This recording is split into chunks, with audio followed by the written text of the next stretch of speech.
क्योंकि किसान आंदोलन इस सरकार को घुटने टिका देगा और बता देगा कि लड़ाई क्या होती है। आप इससे बिल्कुल निश्चिंत रहें, अन्यथा किसान आंदोलन उखाड़ के फेंक देगा इस सरकार को। मैं आपको इसकी गारंटी कर सकता हूं, जिसका नजारा उत्तर प्रदेश में 2022 में जो चुनाव होंगे उससे आपको दिखाई देगा। जो ये सारे काम कर रही है उसे यह है कि ईवीएम मेरे पास है, कोई कुछ भी कर ले, मेरा तो कुछ बिगड़ ही नहीं सकता, मेरा तो कोई, मुझे तो हारने जीतने का कोई फर्क ही नहीं है, उसकी चिंता ही नहीं है, क्योंकि मेरे पास ईवीएम है। लड़ रहे हैं, कितनी बार आपके खिलाफ लाठीचार्ज किया, उस सब के बावजूद भी आप डरे नहीं, आप झुके नहीं और आप रुके नहीं।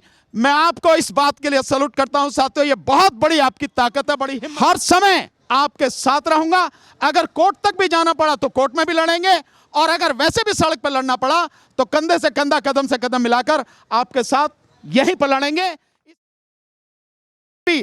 मैं आपको कुछ सच्चाई बताना चाहता हूं, और मैं ये बताना चाहता हूं आपको कि आपकी लड़ाई आसान नहीं है। तो जब लड़ना है पूरी मजबूती के साथ में लड़ना है, डरना नहीं है किसी भी हालत में, पूरी ताकत से लड़ना है, क्योंकि लड़ोगे तभी कुछ मिल पाएगा, अन्यथा मिलेगा नहीं। मैं इसके दो उदाहरण आपको बताऊंगा, उससे आप समझने की कोशिश करेंगे। पिछले 11 महीने से ज्यादा हो गए, तो आप मान के चलिए कि तकरीबन 11.5 महीने किसान आंदोलन को दिल्ली के बॉर्डर पर चलते हुए हो गया। और किसान आंदोलन, इतनी बड़ी संख्या में किसान उसमें शामिल हैं।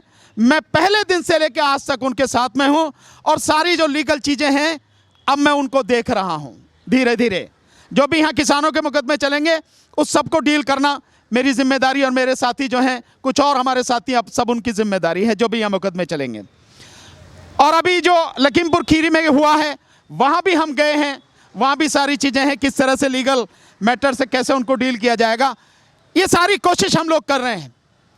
पर मैं आपको ये बताना चाहता हूं, 11.5 महीने से चलने वाला किसान आंदोलन, जिसमें लाखों की संख्या में लोग शामिल हैं, पूरा पंजाब, पूरा हरियाणा, और हरियाणा की आप सुन भी रहे होंगे, वहां पे जो बीजेपी के एमपी तक हैं उन तक को किसानों ने बंदी बना लिया, क्योंकि वो किसानों की अनुमति के बिना मीटिंग करने पहुंचे हैं।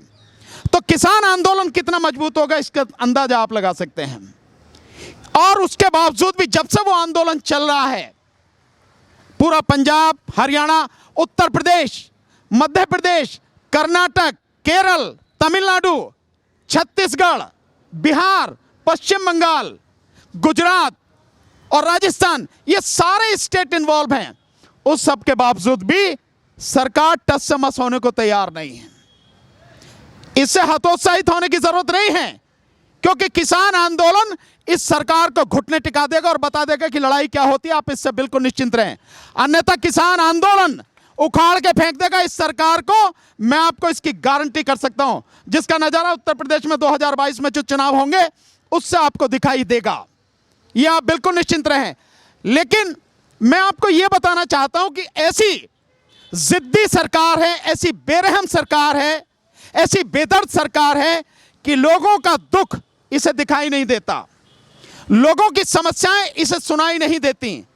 लोग आज की तारीख में, आप जैसे साथी हैं, मैं समझता हूं मोस्टली साथी यहां पे ग्रेजुएट होंगे, और इस देश में आज की तारीख में 17 करोड़ जो बेरोजगार हैं वो डिग्रीधारी बेरोजगार हैं, जिनके पास में BA, BSc, BCom, MEd, BEd, PhD, MSc, BSc ये डिग्रियां हैं, वो 17 करोड़ बेरोजगार हैं, फिर भी सरकार के कान पर जू नहीं रेंगती। तो आप समझ सकते हैं कि किस स्थिति है और कैसी सरकार से आपको लड़ना पड़ रहा है।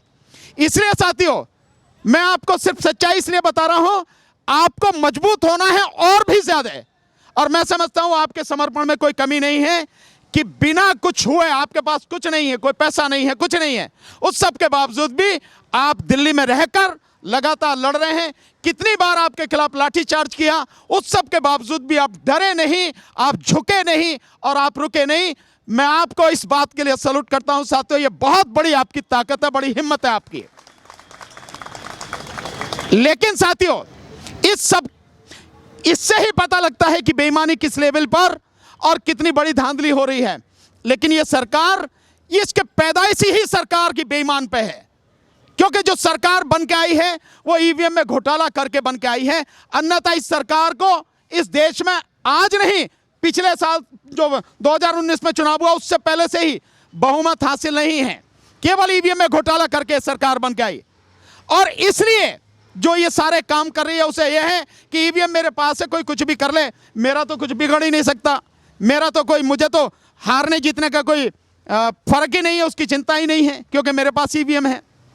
तो जो एक और चीज आपको बताना चाहता हूं कि सरकार एक एग्जाम, आईएएस का एग्जाम होता है, आपने सबने सुना है, उस आईएएस के एग्जाम को बाईपास करके एक संवैधानिक संस्था है जो आईएएस का एग्जाम लेती है, union public service commission UPSC, उसको भी बाईपास करके और डायरेक्ट एंट्री कर रही है। और एंट्री भी किस लेवल पर कर रही है यह भी सुन के आपको ताज्जुब होगा।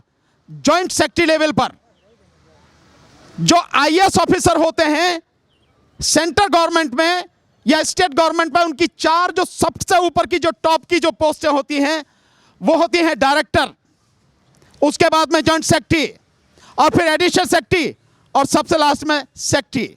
तो आप समझिए कि जॉइंट सेक्रेटरी लेवल पर जो किसी भी डिपार्टमेंट का हेड ऑफ द डिपार्टमेंट होता है, उस लेवल पर बिना आईएएस का एग्जाम दिए सरकार अपनी मर्जी से भर्ती कर रही है। सारे आईएएस उसके आरएसएस के लोग, सब के सब आरएसएस के लोग अलग अलग डिपार्टमेंट से लाके भर्ती किए जा रहे हैं। लेटरल एंट्री जिसको बोलते हैं कि पिछले दरवाजे से, जिनको बिना किसी एग्जाम के जो जॉइंट सेक्रेटरी बनता है, आईएएस का एग्जाम क्वालिफाई करने के बाद 18 से 20 साल की उसकी जब सर्विस होती है, सीनियरिटी होती है, तब जॉइंट सेक्रेटरी लेवल पर पहुंचता है। यानी उस लेवल पर, और उसी लेवल पर कौन होता है? एडिशनल डिस्ट्रिक्ट एंड सेशन जज, आप जिसको सेशन जज कहो या डिस्ट्रिक्ट जज कहो, उस लेवल पे जिसकी भर्ती होती है एडीजे की, एडिशनल सेशन जज की, उस लेवल पर पहुंचते पहुंचते 18 से 20 साल लगते हैं आईएएस को। और उस लेवल पर एंट्री बिना किसी एग्जाम के, बिना किसी इंटरव्यू के डायरेक्ट ये सरकार कर रही है। 40 लोगों को अब तक भर्ती कर चुकी है। तो ये सिर्फ बताने का आपको मेरा उद्देश्य सिर्फ इतना ही है कि ये सरकार बेरहम और बेशर्म सरकार है। आपके दुख सुख से या देश के लोगों के दुख सुख से, बेरोजगारों की जिंदगी से इसका कोई लेना देना नहीं है। और इसी के लिए अब जो निजीकरण किया जा रहा है उसकी भी मार आप सब पे पड़ेगी। ऐसा नहीं उससे कोई बचेगा। निजीकरण में जिस तरह से जो सरकारी संस्थान है उनको जैसे निजी हाथों में दिया जा रहा है, उसका एक गणित मैं नहीं जानता, आपको मालूम है नहीं मालूम, पर मैं आपको बताने की कोशिश करता हूं। निजीकरण जैसे ही किसी सरकारी संस्था का या किसी सरकारी उद्योग का या किसी भी संस्थान का या किसी उसका फैक्ट्री का निजीकरण किया जाता है, 80% नौकरियां खत्म हो जाती हैं, मात्र 20% लोगों को ही रोजगार मिलता है। इस देश में तकरीबन 20 से 30 लाख निजी क्षेत्र जो सरकारी कंपनी हैं, सरकारी उद्योग धंधे हैं, उनमें लोगों को नौकरी मिलती थी। अभी आप देखेंगे कि तकरीबन उसमें से इतने लोगों की नौकरी चली गई, मात्र 9.5 लाख रह गए, यानी करीब 7-8-9 लाख के लगभग लोगों की नौकरियां खत्म हो चुकी हैं। और जब ये सारा निजी हाथों में चला जाएगा, जैसे सरकार 196 पेज का लेके आई है, 2 वॉल्यूम में, आप जानते हैं जो सरकार लेके आई है जिसको बोलती है नेशनल, क्या बोलते हैं उसको, हाँ एक शब्द इसने दिया है जिसमें प्राइवेटाइजेशन कर रही है उसको, पूरे उद्योग धंधों को पूरी,